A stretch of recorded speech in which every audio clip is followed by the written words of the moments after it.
Hello, and welcome to the latest episode of the Book of Refugees podcast. Today, I'm joined by Karla Evans, a senior lecturer in the Department of Psychology in the University of York. Hi, Karla. Welcome to the podcast. Hello, thank you for the invitation. You're welcome. So, Karla, you joined the university in 2013, but your journey to where you are now would hardly be called typical. Would you like to tell us your story? Sure. It's hard to choose the point where you want to begin. So I'll begin when I was 18 and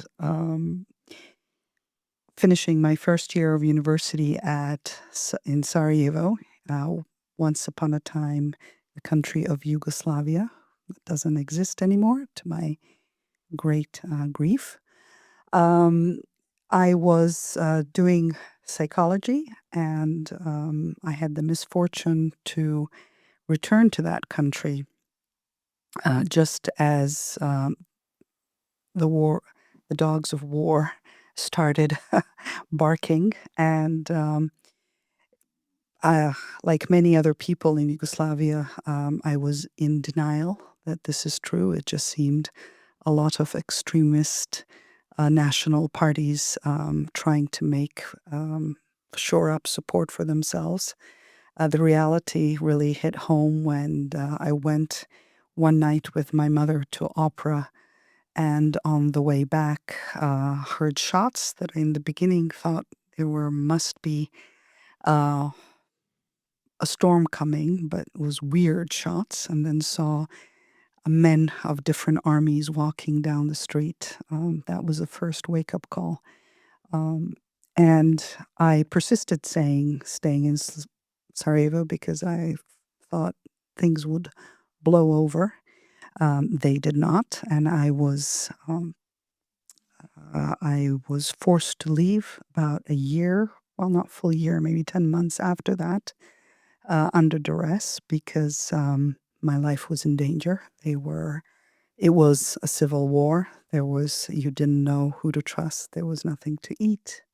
There was And constant bombardment. you say your life was in danger. Why was your life in danger? Well, my life wasn't in danger because my mother was Serb, father was Slovenian, and we were in the area that was controlled by the Bosnian or Muslim militia. And it wasn't just that, it was just we were civilians and we were used either as target practice or a way to be bartered, and people were kidnapped and put into private prisons, and then they were exchanged if the family paid money. We had 9 months that I was there. 25 times our house was basically ransacked. They would come in the middle of the night, put us in front of our door, and go through under the pretext that they were looking for weapons. We didn't have weapons. I was 18, I was a girl, and every time I went out, it was a problem. The thing that tipped the scale for my parents upon returning once, where I was out looking for water because there was no water, they set up a militia post right in front of my door and asked who I was. I said, well, I'm here. I live here. And they said, well, do you have any ID? I said, I don't have ID with me. I don't carry it. I live here. You can ask anybody. And I was very upset and very lippy because obviously this is my house. And the young man that was there took a pistol out, sat me down, and shoved it into my mouth. And I would have died if a local hooligan who was part of the militia but happened to know me didn't come around and say, well, she's okay. I know her. You can let her go. That was the tipping point. My parents were at that point determined to find a way to get me out. I managed to escape from Sarajevo because my mother was friends with a librarian who did not have children, but her husband was a Serb major in the Yugoslav army. And there was this period when they made an agreement that they would allow all non-Bosnian army personnel and their families to leave if they wanted Sarajevo. Since they did not have children, they were nice enough to put me as their daughter, so I was going under a false name to be able to exit. It was a time when you had to get, I was from completely a different part of the city as compared to where the airport was. The city was divided in different sectors. And the idea was if you can get to the airport, you can leave. So the only thing was I got my name on the list, which was a false name, which was very hard because I had to concentrate to remember that when they did call out my name, that I responded to the name that I went under. The issue was, as I said, getting there, and there was no guarantee, there was no transportation. You got to a certain part and then you had to walk. The worst part was just before the airport, which was controlled by the UN. And the United Nations really did not care. They did not want to get in the middle of it. So obviously, these families that were being evacuated were not supported, and you had to cross no man's land, which was about maybe 500 meters, which meant you would be fired upon by the Bosniaks or the Croats or the Serbians. So they all The snipers. snipers. So those 500 meters, we would go on our bellies and crawl to get to the airport. And if your name wasn't called, then they wouldn't let you stay at the airport. They would send you back. Back over no man's land. Yep. And this is what I did for 3 days. And on the 4th day, I've managed to escape. My parents stayed behind, which was the hardest part.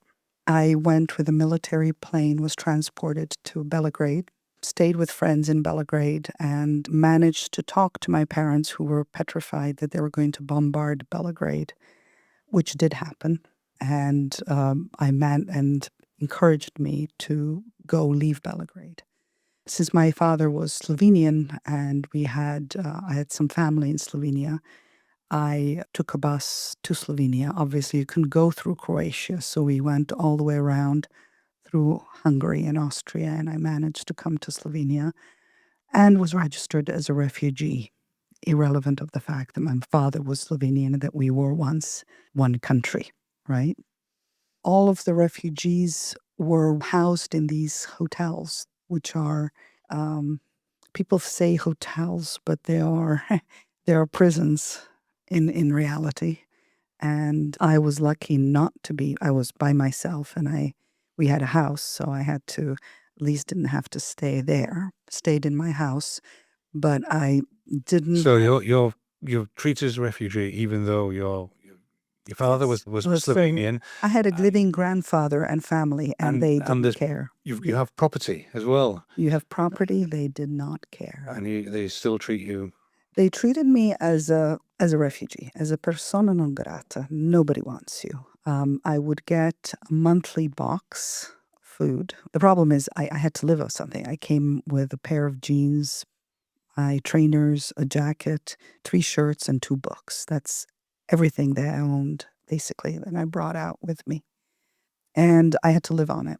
Basically, I would get a monthly ration for one person a month, which would be a liter of oil, maybe, I think, half a kilo of flour, 3 cans of beans, half a kilo of rice, and that was it. And that was from the Red Cross or Red Cross and the government. That was it. I obviously, tried to get my citizenship, and they did not want to hear about it in any sense. I wasn't allowed to work because I was a refugee. I worked on the black market. I went to restaurants, washed dishes, luckily tutored, and worked for free at Red Cross because I was hoping that way I could get a message to my parents. The issue is the moment I left Belgrade, all the communications were cut. I was unable to communicate with my parents for the next 5 years. I didn't know if they were dead or alive, not until the end of the war. And the same for them, obviously. It was the same for them. They had no idea. So they managed to get you out, but they didn't know exactly. where you were after that. The issue is I worked there so I could also send packages of food to them. I probably sent, I don't know, probably 150, 200. They got 3. So, but these packages meant when they got those 3, they knew I was alive. So that was pretty bad. You were not, as a refugee, allowed to do anything. You were supposed to just exist and be grateful. I tried, being with other refugees was really hard for me because, first of all, I was alone. I had no family.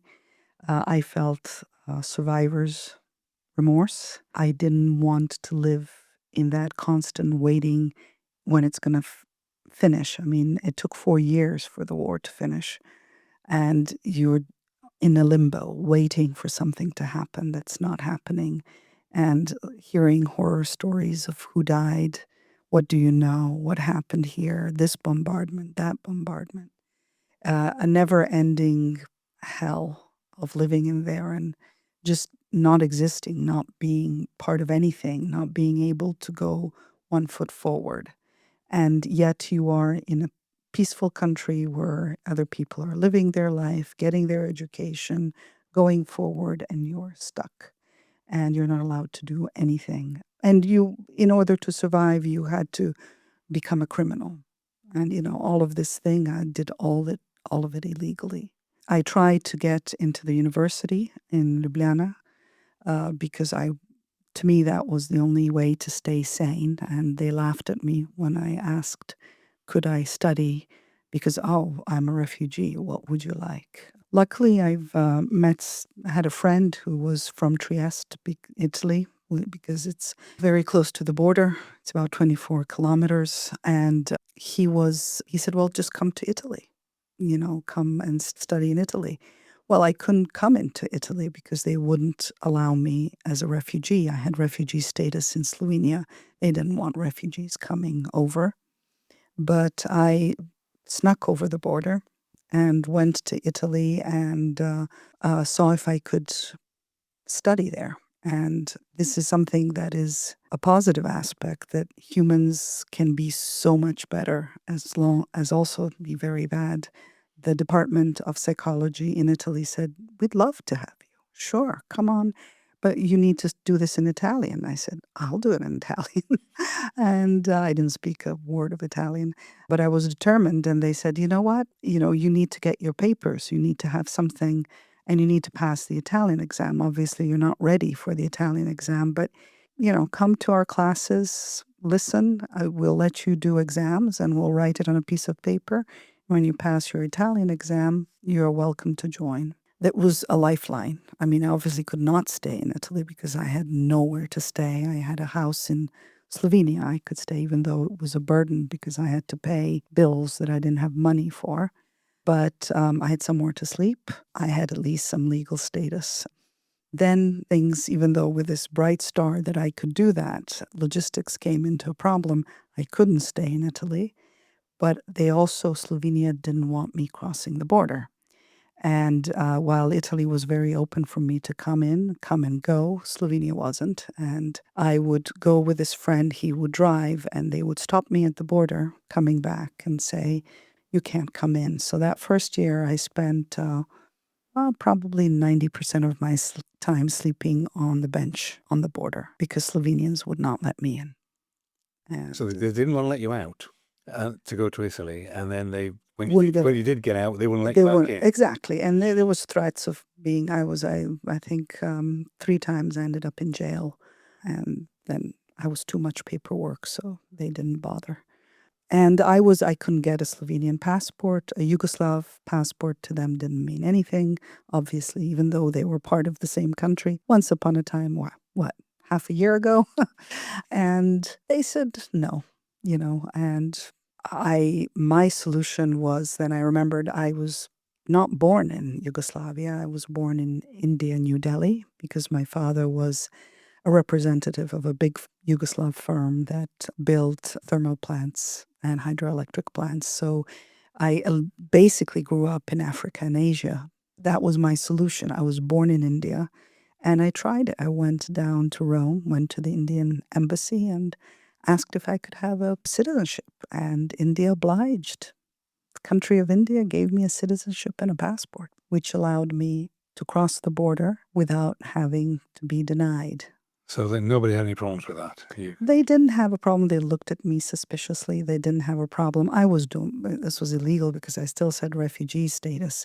Though, as I said, that refugee part, it cost me more than it was actually relevant. I kept that because that was the only way they, contact. I was hoping I would have contact with my parents. And with the Indian passport and passing that Italian exam, Italians were very nice to try and draw up papers for me and get me immatriculation and recognized all the exams. I did it in Italian and did it perfectly. Yeah, I got my Slovenian passport when my parents managed to get out of Sarajevo, and we together They went out to of Lisbon. Slovenia. They went to Slovenia. There was nothing. Our house was completely bombarded. There was nothing there left. Just a gaping hole. Once your parents joined you, they were Slovenian quite happy to say, "Oh, here you go." Oh, this well, passport." no, it wasn't here you go. It was that is another issue, that when they came, they were also treated as refugees. I'm just cutting the story. When they came, it took another 3 years before we got Slovenian citizenship, and it was really, really tough. And did they remain there? My parents stayed. There was nowhere else to go. I took a different route. I was finished, obviously, my studies, and I had an offer to do a PhD. I had got my master's, and I got a position in Florence to study psychology. I turned it down because of personal reasons. My husband came into play. Now, my husband and I, he's American, and we met in Sarajevo, of all places, before the war started. He was an exchange student that came from America. He had a gap year. He enrolled in Cornell and took a gap year, and was in the school that I was in. And given the fact that I spoke fluent English and he needed help with Serbo-Croat, I was awarded to him as a helper, and then we fell in love and we dated. Obviously, he left for the US a year before war broke out, but we kept in touch. We didn't see each other for over 10 years. And then when it just happened that it was, we could always talk to each other. And I guess we, after 10 years, started writing more to each other and talking. And my life became more, shall I say, normal. I wasn't in panic and alert mode, which was most of the 10 years we didn't see each other. We figured that him coming to Europe would create more problems, and it was easier for me to go. And so I decided, got a fiancé visa and went to the US, and we got married. I completed my PhD at Princeton, had to go through a whole nother process of getting a green card and citizenship, which actually I got faster than I did my Slovenian one. So that's my 4th citizenship. So we moved to Boston. I did my postdoc at MIT and then Harvard, and then wanted to move back. I wanted to move back to Europe because my parents were in Europe and I'm an only child, and there was many reasons. First one was, again, personal, wanted to be close to my parents. A second one was just I liked Europe more. In the US, people seem to live in order to work. In Europe, people work to live. It's a very different mentality. There's many positive things I like about America, but I just always considered that the quality of life was much better in Europe, and we have not regretted this. We are now been living here for 12 years and have no intention of going back. And it did not disappoint. Europe definitely has that freedom of thought. It's not a consumeristic society. Makes it hard to have a very flexible economy, as US has. But definitely, I think quality of life is higher. The consumerism does catch up with your mental health and your well-being, and you lose track of why you work, or what's the point in life. I feel the pace of life also in the US is very fast. Family life is hard to maintain. Everything is expensive. You have to pay for school, you have to pay for medical health, you have to pay really for everything that nearly all societies in Europe are support and subsidize. In the US, they don't. And people, while you might earn more in the US, people discount how much they get by having a subsidized healthcare, education, and many other things. In the US, it is not so. You're going to add yet another passport to your Well, collection, the UK no, passport. I think I might come on somebody's Interpol list or something.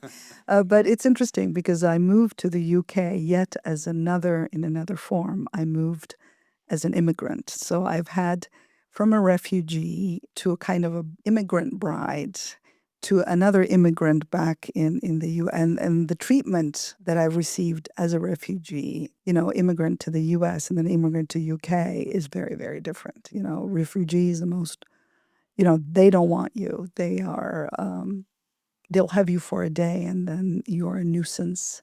Immigrating to the US, I had to go through many medical exams and psych evaluation for them to allow me to come to the US. I went through legal channels and I remember having to have, a psych evaluation, a whole medical workup and other things. And if something didn't work, they would not let me come in to the country. Coming as an American to the UK with open arms and very easy. Same person, 3 different ways I was treated. Wasn't going to add British passport unless they make me take it. Nothing against Britain. It just gets a little complicated. I mean, that's an amazing story, Carol, and you've moved around all these countries. But do you think you've lost, and do you think people do lose something when they become a refugee? Oh, you lose a lot. There's a big list of things, and I'll just say a couple of that I think go across, and then something that's very specific to what happened to me. So you lose your identity completely. You're not. People don't look at you as a person anymore. You're a refugee. Whatever you've done before, they don't care. It doesn't exist, right? Your story, who you were, what you had, were you is completely irrelevant and not interesting. You're a refugee. You lose your identity. You lose your country. There is a small, all refugees want to come back to their country, but a small number do. And that is because either the country isn't there anymore, like it happened with me. My country experienced civil war and it doesn't exist anymore. Now it's fragmented with, people that you don't belong to any of them. They've created something different, something partial, something that doesn't exist anymore. So you lose a country, and a lot of people, you lose a lot of family. I've lost my generation. They're all gone, either dead or somewhere, and have not come back. So I think you lose a generation of young people that never come back. The thing that's very specific, I lost my language. Once upon a time, I was brought up, we're all brought up with speaking Serbo-Croat, which is one language. We prided ourselves on that. There's books written on it. You go back to the 9th century of its creation, and suddenly, because of political interests and because of war, that language doesn't exist anymore. It's now 3 languages. It's Serb, Croat, and Bosnian. Completely made up languages, just for the convenience of ethnic and political interests. And we're told that, all the education that you had in that you are basically illiterate because your language doesn't exist anymore, right? There's no Serbo-Croat anymore. And that is very offensive, especially the fact that I can perfectly speak and understand and read and write in Serb, in Croat, and in Bosnian, because it's really Serbo-Croat divided based on dialects to suit political interests. And that is very hurtful. Losing your identity, losing your language, as I said, losing a country. I don't, I have 4 citizenship. including Bosnian citizenship. I don't have a country. I have citizenships. I don't have a country. You don't have a nationality. Is that what you're saying? I don't have a I used to nationality. be from Yugoslavia, but I'm not Yes, now. exactly. I do not feel I have a nationality at all because I don't really belong anywhere, really belong. I belong where my family is, and that is now four of us. And it's been really hard also conveying this to my sons who, you know, who is this mother? Where are you from? Who am I? It's been hard. I just kind of say, well, you're, a citizen of the world, and you're just from everywhere and nowhere. I feel that way too. I'm very grateful to countries, to people that welcome and are nice and understanding. I feel very warm towards York. I enjoy living here. I want and respect the traditions and the laws of this country and admire many of those things. But even getting a UK citizenship, I will never feel that I am a United Kingdom. It's not my country. Quite. It'll Yeah, never I be. understand what you Neither mean. is United States, for Yeah. that matter. Neither is Bosnia or Slovenia Or India. or India, for that matter. You kind of, if it was once upon a time, Yugoslavia. So once upon a time, there was a country where I felt that way. It is a little bit strange because my children feel very much British. And it's interesting to see, even with parents that are from different, yet growing up in a society, I realized what really creates you as a, kind of feel of a nationality is that belonging to that society. And we've lived here for, especially my younger son who came when he was 2, he feels very British. And whenever they, point out that he's American, he gets very offended by it. So it's an interesting thing of how we humans decide where we belong, what we are part of. I think, and that's kind of relates to the idea of refugees, is wanting to be part of the society. I think a lot of people really don't understand how incredibly hard it is to leave everything you know and come somewhere. And people think that only because it's safe, it's a solution. It's incredibly lonely if you can't be part of that society, if you're not allowed to be part of that, to be a contributing member of that society. And I think that's why a lot of refugees really have issues. It's a trauma. I experienced that trauma.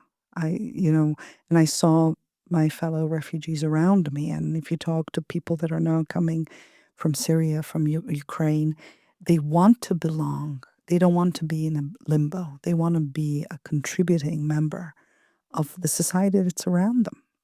That, to feel that part of that normal, not be held in kind of one of the Dante's hell circles of waiting for what.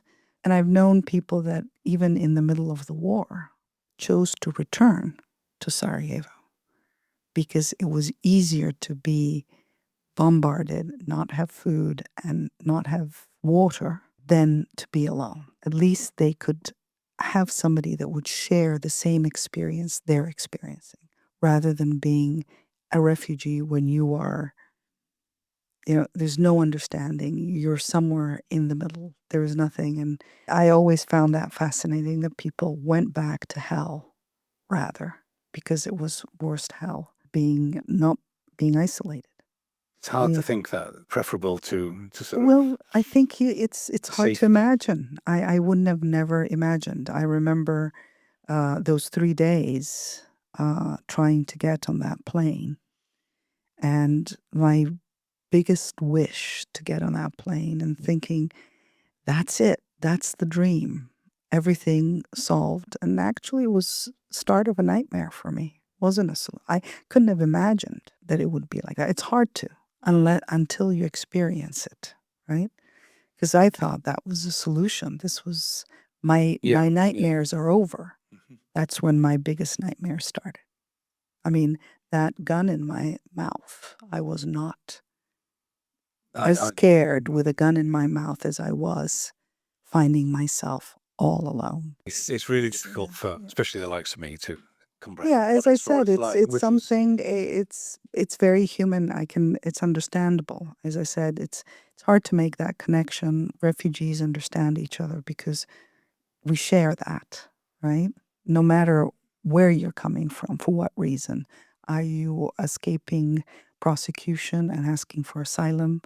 Are you, escaping war? Are you pushed for economic reasons? And you cannot predict it either. As I said, I couldn't have imagined that I would have such thoughts of thinking, I wish I was back. I wish I could go back to the hell because this one is worse.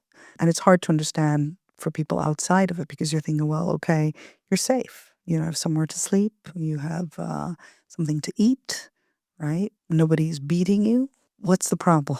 As I said, the reality is it's really hard to go back. And I know people that have gone back after the war is finished had a hard time because it's a different country, it's a different society. You need to readjust again. You need to find your place.